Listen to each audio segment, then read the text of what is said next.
இருந்த கூட்டத்துல பாத்தீங்கன்னா ஒருத்தர் தேடப்பட்ட குற்றவாளின்னு ஒருத்தர் இருந்தாரு. என்னது?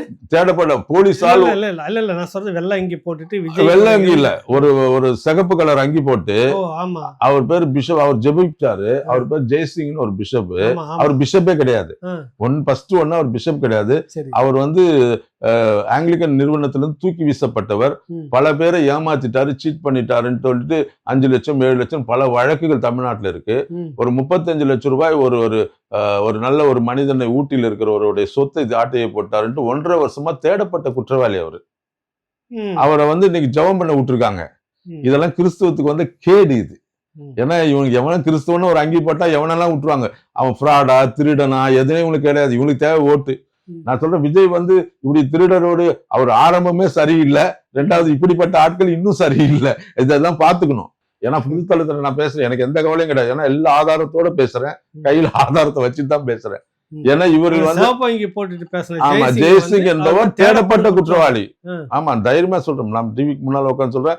இன்னும் 2 நாள் இன்னைக்கு கூட அந்த ஆள் சொன்னார், ஐயா இது மாதிரி டிவில இருக்காருயா, இவரை போய் கவர்மெண்ட் பிடிக்க மாட்டேன். ஏன்னா அவர் போன 6 மாதங்களுக்கு முன்பாக அவர் பிஜேபியில் இருந்தார். 3 மாதங்களுக்கு முன்பாக நேற்று வரை அவர் வந்து திமுகவில் இருந்தார். இன்னைக்கு விஜயோட இருக்கிறார். அவர் வந்து அங்கங்க ஜம்ப் பண்ணி வருவார். அவருக்கு வந்து தேவை தன்னை தற்காத்துக் கொள்வதற்காக ஒரு மேடை வேணும். ஆமா, ஏன்னா அவர் வந்து கைது பண்ணக்கூடாதுன்றதுக்காக வராரு. இப்படிப்பட்ட ஆளே உட்கார வச்சு நீ ஜெபம் பண்ணி பரிசுத்தமான ஆட்சி தருவேன்னா பஸ் திருடனை ஜெபம் பண்ண விட்டுருக்கிய. நீ என்னடா பரிசுத்த ஆட்சி தரப்போற தமிழ்நாட்டுல மக்களுக்கு தெளிவா சொல்ல விரும்புறேன்.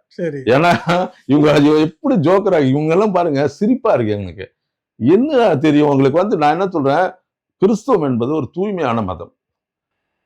பாவம் பரிசுத்தம் என்று வித்தியாசம் பார்க்க சொல்லுது.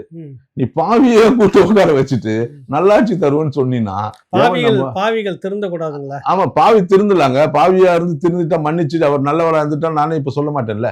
இந்த கேஸ் திருநவங்கிட்ட எல்லாம் காசு திருப்பி குடுத்துட்டு இருந்தாரு நான் சொல்ல மாட்டேன்.